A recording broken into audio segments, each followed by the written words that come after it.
बहन कुमारी मायावती जी की चर्चा पूरे देश में हो रही है। अब लोग जानना चाहते हैं कि बसपा सुप्रीमो आने वाले समय में क्या करेंगी। अनाज देकर इनका वोट कर सरकार बनाना और सरकार बन जाने पर इनको भिखारियों की फौज बताकर इनके आत्मसम्मान व स्वाभिमान को जबरदस्त ठेस पहुंचाने वाली खुली गरीब विरोधी जातिवादी राजनीति करना ठीक नहीं।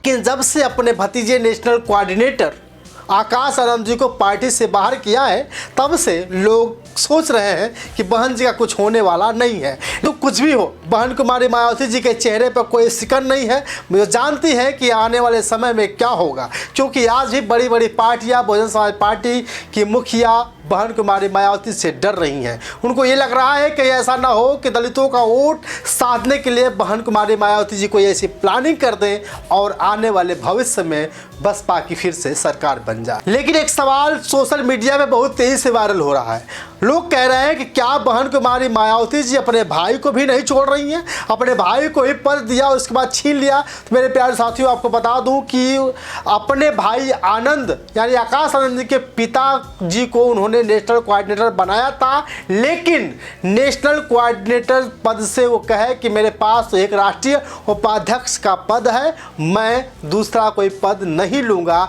यानी आप साफ समझ सकते हैं कि बहन कुमारी मायावती जी ने ठुकराया नहीं है, निकाला नहीं है, हटाया नहीं है, बल्कि आनंद के कहने पर, आकाश आनंद जी के पिताजी के कहने पर जो नेशनल कोऑर्डिनेटर का पद था किसी दूसरे को दे दिए। लेकिन एक बहुत बड़ी खबर आ रही है कि बहन कुमारी मायावती जी दिल्ली के कार्यालय में नहीं बल्कि लखनऊ के कार्यालय में बहुत बड़ी प्रेस कॉन्फ्रेंस करी हैं।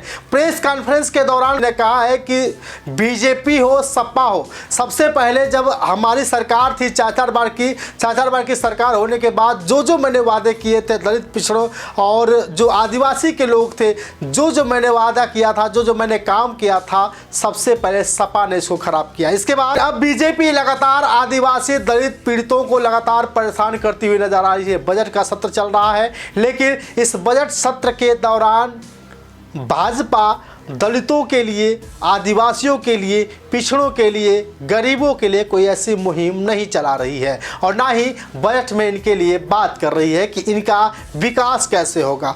बसपा सुप्रीमो ये भी कहती है कि जब मेरी सरकार थी तो उस समय मैंने डॉक्टर अंबेडकर समग्र विकास योजना लाई थी, जिससे पूरे देश के अलग अलग गांव का विकास हो रहा था, सभी लोग शिक्षित हो रहे थे, सभी लोग रोजगार पा रहे थे। लेकिन जब सपा सरकार आई तो इसको ख़त्म कर दिया। इसके बाद बीजेपी जब आती है तो बीजेपी भी इस पर ध्यान नहीं दे रही है और जैसे लोगों को राशन दे रही है, गरीबों को राशन वितरण कर बांट करके उनको व्यवस्था कर रही है। एक तरफ से राशन तो देने का काम कर रही है, दूसरी तरफ इनको भिखारी भी बना रही है। और साथ ही जिस तरह से लगातार बीजेपी सरकार में अर्थव्यवस्था डाउन हुई है, लोगों का जो है रोज़गार छीना गया है, गरीब रह रहे हैं, अमीर अमीर होते जा रहे हैं, उस तरह से साफ साफ देखा जा रहा है कि यहाँ पे यानी उत्तर प्रदेश में खास करके गरीबों के साथ, दलित पीड़ित आदिवासियों के साथ सरकार सही काम नहीं कर रही है। बहन कुमारी मायावती जी ने ये भी कहा है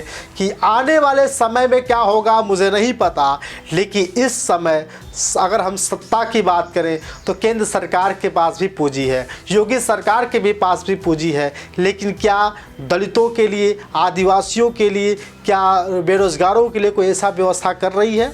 जो भी कुछ बजट में अगर दलितों के लिए, पिछड़ों के लिए, बेरोजगारों के लिए या आदिवासियों के लिए कोई व्यवस्था होती है तो वह पैसा भविष्य के लिए बचा लिया जाता है। उसका खर्च दलितों के ऊपर, आदिवासियों के ऊपर नहीं होता, क्योंकि बहन कुमारी मायावती जी भी कहती है कि सरकार में जब मैं थी तो मैं लगातार दलितों, पिछड़ों और आदिवासियों के लिए आवाज़ उठाती रही हूँ।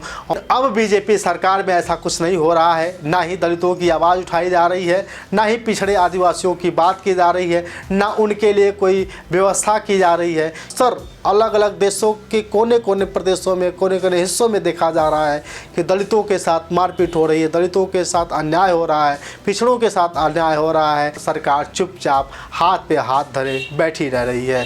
तो यूपी सहित सभी राज्य सरकारों को अपनी संकीर्ण, द्वेषपूर्ण, जातिवादी, सांप्रदायिकता आदि के कृत्यों से जरूर बचना